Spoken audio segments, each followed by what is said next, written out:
Guantanamo, located in a tropical paradise, but the U.S. naval base in Cuba stands for human rights abuses and torture. Mohamedou Ould-Slahi was held here for 14 years, suspected of involvement in the 9/11 attacks, but never charged for a crime. He was brutally tortured and suffers from post-traumatic stress disorder until today.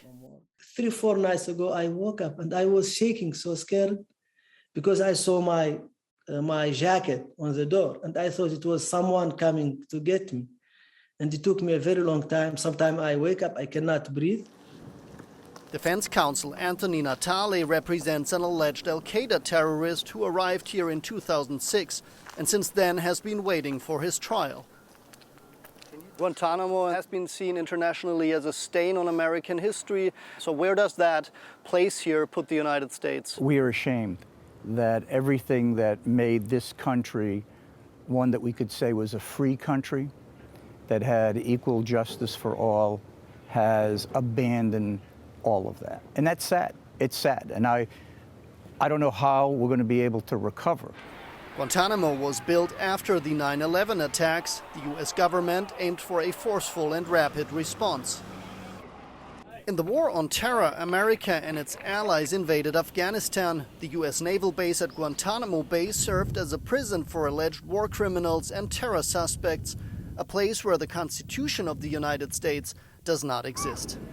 Ever since it was opened, human rights activists argue Guantanamo is where the U.S. lost its moral authority, a place of torture and double standards that is mostly off limits for our camera. But there's also another side of Guantanamo, a place where 6,000 inhabitants try to go about their everyday lives in a bizarre contrast to the infamous prison. Residential areas resemble small-town America, some normalcy in a place full of contradictions. Radio Gitmo delivers the soundtrack for Guantanamo, and she is Gitmo's voice. All right, Gitmo, hello. Welcome to your morning show with DJ Candles, otherwise known as Petty Officer Annalisa. Court trials and the prison are not part of their coverage. It's not really part of like the culture here, you know. That's another side of the base. Here on this side, we have a whole different type of operations going here. The new school allows its students somewhat of a normal childhood, 5 kilometers from the notorious torture prison. Good. Okay, what are some other things that you know about Native Americans? That's actually the message that Guantanamo Bay sent to the whole world. They said there are two kinds of people in this world: people who don't deserve the rule of law, like Muslim young people, and people who deserve the rule of law.